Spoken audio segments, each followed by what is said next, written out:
Hello, Mainers fans, and welcome back into Moose Talk Answers Behind the Antlers. And we got another great guest for you this week. We have Scott Brown, who is the inaugural manager or inaugural coach for the Mainers. Led him to the 2004 NECBL championship, where he won Manager of the Year.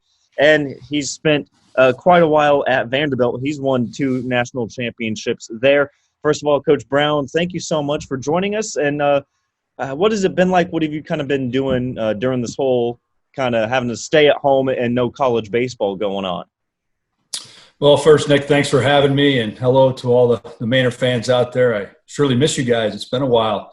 Was hoping at some point in time I could get up to Goodall Park and see it again, and I certainly hope to in the future. But during the quarantine here, it's just been it's kind of been like Groundhog Day. You're just trying to build a routine and stay as entrenched and as busy as you can, and raising 4 young kids, schooling them, keeping them occupied, keeping your wife happy, trying to recruit, keep your players in the know-how, and just trying to fill your day as much as you can, and staying as busy and as into a routine as you would if things were, I guess you could say, normal. So I guess your wife's appreciating the fact that you're having to stay at home too with the kids, huh? Well, I think so. I mean, I don't know, probably sometimes she's probably wishing that we could get back to work, but, no, it's been quality time. I mean, it really has. I mean, I look at this time with these youngsters. I got an 11-year-old son and 2 twin girls that'll turn 8 here this month, and a 4-year-old bonus baby, as we call her. And, so it's just time that you're not here and you're not present as much because of just the landscape of college coaching, and just getting the ability to spend a little bit more quality time with them. It's been really, really rewarding. Oh, that's definitely great to hear. And you mentioned still doing some recruiting for Vandy. So our first question comes from Jeff Courtney 24 on Instagram, asking, what do you look for when you're recruiting a pitcher for Vanderbilt? Well, it's a great question. I mean, it's, when I go out and look at pitchers, and we go out and look at pitchers, I don't just solely recruit the pitchers here. Our staff does it all, and we, interact with each other and recommend it.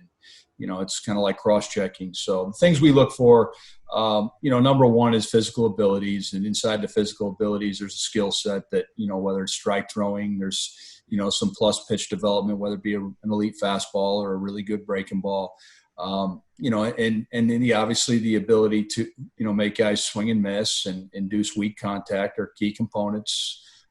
Just from a physical evaluation of that type of stuff and how the body moves from a delivery standpoint. But once you get past all that stuff, you start really peeling back the onion, so to speak, and you really want to know what's on the inside. Are they a real competitor? Do they win? Does their team have a chance to win every time they touch the ball? What is their focus? What's their mentality like? There's just so many things that we look at. That when we go out there, there's things that everyone thinks that you have to do in order to be recruited and that. But I think a lot of times the mistakes made are, you have to, throw hard and velocity is all we look for. And that's not true. I think the contrary is, velocity is huge. But if you can't command your stuff and use your velocity, then really it doesn't matter how hard you throw. So now it's difficult to get recruited on the other side of it, Nick, when you don't throw with good velocity, just because of the nature of the landscape and how things are looked at now. So, it's challenging. It doesn't mean you can't play in college or there's not a place for you to play continued baseball and stuff like that. It just means that, you may have to, run the race at a little bit of different time than everybody else. And, that's okay too. So, but the number one thing I would tell a young kid is to go out and be a pitcher first. Be a pitcher. You want to be an efficient mover and thrower and all that stuff. But when you take that mound, you really want to pitch. You want to showcase your pitching ability. Staying kind of on that pitching ability, we have another question coming from Instagram. Do you have a favorite pitcher? Maybe major league or maybe someone that you've coached, just a favorite pitcher that you have? No, I don't really have a favorite pitcher as a coach. I mean, growing up, my favorite pitcher was Roger Clemens. And I think it had more to do with the fact of just the nature that he took the mound every single time, the mentality, the presence that he presented out there. He had one thing in mind the day he grabbed the ball, and it was, I'm going to beat you. And that's just the way it is. So, he was my favorite pitcher growing up. And then, from him, I kind of really enjoyed watching Pedro Martinez, because I was a Red Sox fan as a young kid. So I kind of shifted in that realm. And both of those guys, different pitchers, different physiques, different, but what their similarities are and the common ingredient is, there's a mentality of attack and believability in what they do. And, to me, those are my favorite pitchers. I've been very fortunate to coach a lot of really good pitchers. And, I think when you look at the guys that are consistent in this game, that's the trait they possess the most. So, difficult question to say I have a favorite pitcher I coach, though, because I'd be remiss. I'd miss a lot of guys, so. Another thing, and this was something I'd kind of thought of. So a few weeks ago, we interviewed 3 former Mainers who signed as undrafted free agents, and just kind of asking them what their plan is with no minor league baseball being played right now. But as a coach, are you keeping in touch with your staff, and are you still giving them sort of instruction, or are you kind of leaving it up to them without a season being played?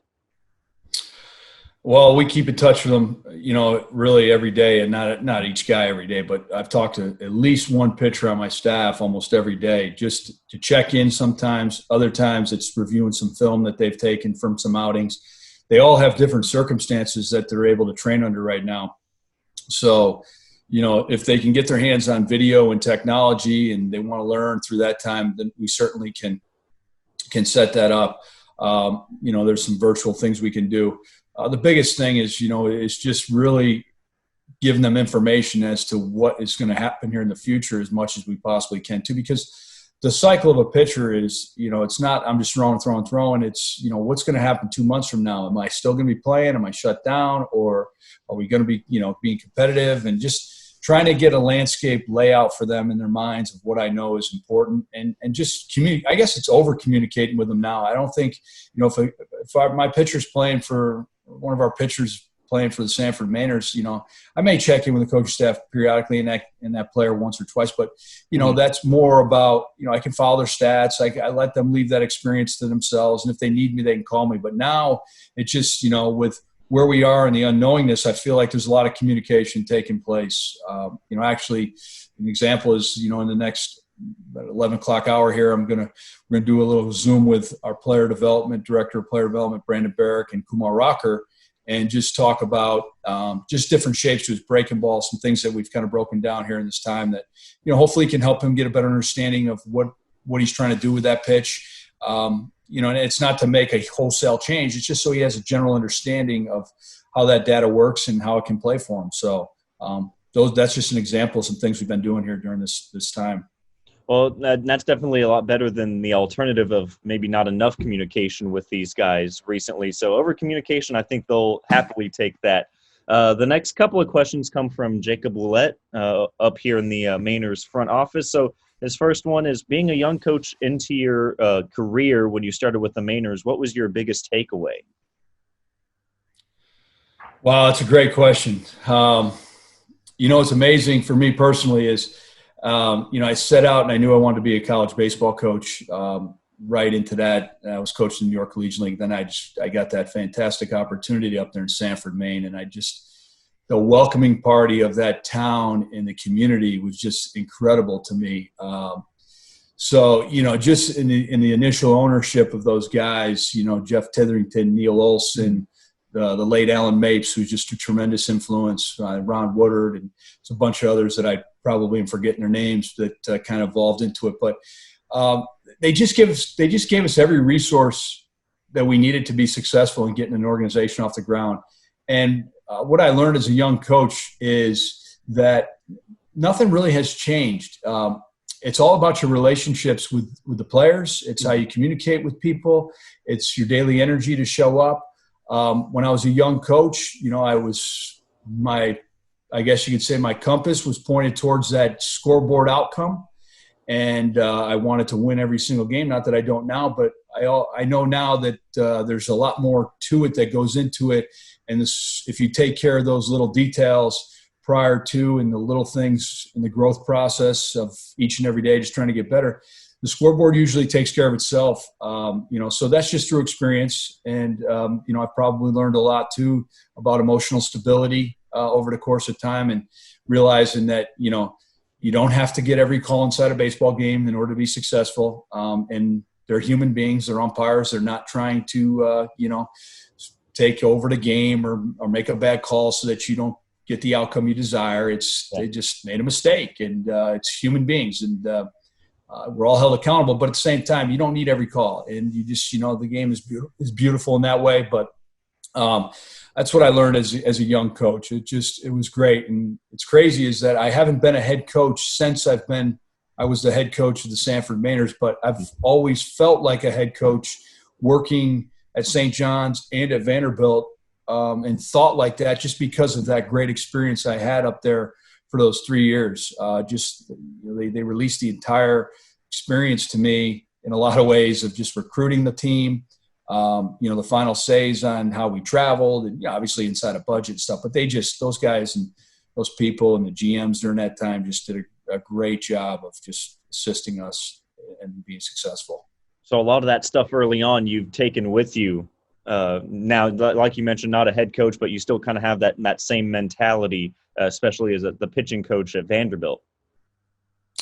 Yeah, I have. I think, it just helps assist the whole organization when you have a head coach, and he obviously the final decisions fall on their shoulders. And, but if you have assistant coaches that are thinking like head coaches, a lot of times I just think that a lot of, things that may not need to fall into the head coach's lap don't end up there just because, you have foresight, you're thinking along those lines. And, those are things that I've taken with me, and I've been fortunate just because I've been able to work with, some great head coaches during my time, and Ed Blackmeyer at St. John's and Tim Corbin at Vanderbilt, that have allowed, that allow that kind of autonomy just to think in yourself and not have to run every single decision by them, which is a great feeling. So, but, just to be a young guy and to get that experience in a place that matters, people don't understand, like that mattered to that community, that the results mattered, the way the players acted mattered, the relationship inside the community mattered, because there was a lot of little kids inside that town and community that came to the games and looked up to those guys. And, just a lot of little details that I never thought about before because, coming from the New York League, there wasn't a great following of our team. We just played baseball, and there was just get in your vans and let's go play. Where this was community service, you had host families that were heavily involved in the development of the young men, and it was great. It really was. So I learned a ton during that time frame. And then you just think about, as being a young coach, and this is a small thing, but it's not, the successful businessmen that were involved in that organization, and just the ability to spend time with people that have way more experience than you do, and just, gain some information and knowledge and open your ears and listen. I mean, it just doesn't get any better. I stayed in contact with a few of them over the last couple of years, as far as, Alan Mapes and his wife Polly, and Neil Olson calls me all the time. I mean, the guy's got the greatest business in the world, baseball, tents and fur. I mean, who comes up with that? But he did. And, it was great just to see how they all operated independently, but then at the same time, just, interdependently as well too, and trying to, build the organization going forward. So just a great experience. Well, and the next one we're staying with your time in Maine, again from Jacob Willett, and this is he's asking, what was it like to coach a personality of that of Stephen Rice? Now, I've never met Stephen Rice, but from what I hear, he was quite the character. Well, he was great here at Vanderbilt. I mean, I give Stephen a lot of credit to the success of the 2014 team. He did just a great job of communicating honestly with his teammates, holding them accountable throughout the year. Even though he didn't have a huge role for us inside the white lines, he did have a huge role outside. I mean, that team had some very, very strong personalities. You look at it, it was full of future major leaguers. I mean, I think there's 5, 6 right now playing off that team in the big leagues. So, there's a lot of egos that can happen at times, but I think he just did a great job of just getting everybody back to the middle. I remember distinctly, when we came back from the SEC tournament, we had struggled there, and he had called a team meeting, and I think he had a big part to do with that. But the one thing that I just and I still talk to Rice because he lives here in town. When I see him, Steven, just the one thing you can count on is he's going to smile. He's going to be honest with you. He's going to have a good time if he shows up at something. The environment's going to be fun and better because he is inside it. And he just has that ability. I mean, he just does. I mean, he's just a huge personality, even though he's a little guy. He was fun. He was like my assistant coach in 2014. So he really, really helped me. And, but there's probably some really, really good stories about Stephen Rice out there. Yeah, he's on our list to have him on one of these episodes in the next coming weeks. But it sounds like he was kind of one of those players that you mentioned at the beginning of this interview, talking about players. Obviously, you want to have some good stuff on the mound, but being a good teammate and personality-wise, sounds like he was one of the best. He was. He just genuinely cared about everybody on the team, and he had his own way of doing it. It was very, very, I guess you could say, brutally honest. It just was. He wasn't going to sugarcoat things, but he was always in the middle of, just good team activities, just a lot of fun inside the locker room, on the field. Every day he's doing I don't even know what they call the cheerleading move, but he was doing a swan dive or whatever with Jared Miller or whatever they call that thing. He was lifting him over his shoulders and he was flying. And he just had that knack for being serious when it mattered, but, keeping it fun and light and having a good time doing it too. Well, one of the last questions we wanted to get to, I know you got a lot of stuff going on, but just, being in the college World Series, winning a few of those with Vanderbilt, take us through what it's like in the mind of a coach and in that dugout in that kind of situation for those teams.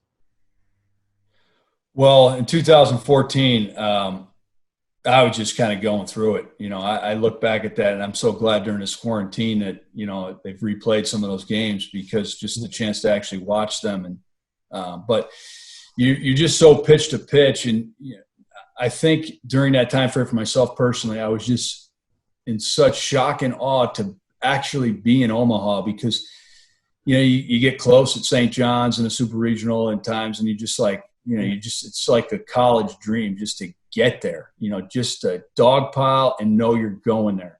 Yeah. And then, to go there and experience that and win a championship in the first year, it was incredible.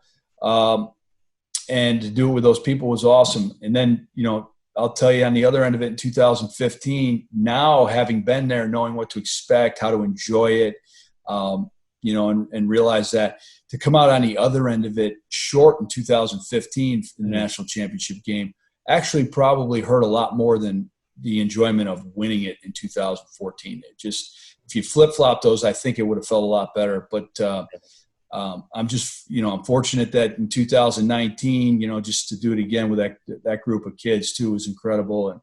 And you just you're just staying calm and relaxed, and you realize that, it's up to them right now. They're driving the bus. You put them in a good position. You keep their minds in a good spot every single day out there. You want them to enjoy it because it's a short window. It's a once in a lifetime experience, maybe 2 to 3 if you're really, really lucky. But it is one of those deals. So we kind of just stepped aside and just let them do it.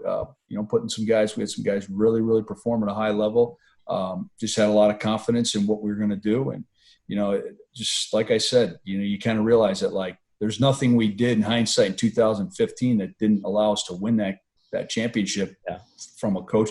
Virginia just outplayed us in that series and was able to take it down, and then probably in 14, they're probably looking at the same thing. And then we just outplayed them during that time frame. So, and that's the nature of the game, especially when you get teams competing at that level. So, just keeping the moments very, very centered, not letting any idea of outcome affect you, because if you focus in on the outcome, you're going to deal with that emotion. So just when it's just, you don't have anything until it's all said and done. But those were just such great experiences to share with those people more than anything. It's something that you'll never forget. You reflect back upon, just watching even the 14 when you got chills. You just get chills knowing that celebration's coming and how great that feels. So, yeah, those were special moments. No different than winning one in 2004 either with Sanford Mainers, in Newport. I mean, that was one of the crazy, and that may have helped me realize too, like that environment was insane. I don't know if, I've talked to Chuck Bava of Newport a lot. He stays in really good contact with me. And I don't know if there's ever been a situation with that kind of environment. They brought in all those Navy barracks soldiers, and they had the crowd, they had the stadium rocking, and it was impossible to hear down there. And it was a great game. And they loaded the bases with nobody out in the 8th inning with a chance to really, really, put some damage to us. We had to go to our bullpen a little bit earlier than we wanted to, but it was one of those deals that we were able to close out. But that was a crazy experience too, and just the enjoyment there of just, you get a group of people that strive for something and want it, and you can see the rewards when it's all said and done, and the enjoyment that they get out of it because the passion was put into it. So now, definitely not maybe a crowd you would expect at a summer league game in that championship, huh? No, and it was so loud I couldn't even hear what was going on. And the dugouts are right next to each other. There is some video somewhere of it. I encourage you to watch it at some point. I need to go and look that up. I have a VHS tape, believe it or not. Somebody a VHS tape. Now, unfortunately, I don't have VCR anymore, but I still got the tape. And it's incredible just watching the crowd. It's like these Navy – they're going through, I don't know what they're doing. There's like a school there that they have. It's, a kind of an introductory they're already place. amped up then. Oh, they were wild. They brought them pizza, and they were Chuck tells me that was his ploy to, throw us off. But, I guess it was interesting. So, wow. But what a historic place. And just, it was, you can just see how much it means to people in both communities. And that's the cool thing about those summer leagues and New England Collegiate League. And, all those people that put in all the time and effort to just make that 2-month experience great for players, coaches, and the community. Those are great memories. Yeah, well, we know they're getting ready for summer 2021, and we know you're busy and you're trying to get back to Omaha next year. So we'll let you go. Thank you so much again, Scott Brown, for joining us, and we wish you the best. And just again, thank you so much. We appreciate you. Thanks, Nick. All the best to all the Sanford Mainers fans out there as well, too. I hope to see you someday at Good Old Park. Thank you. All right, thank you very much.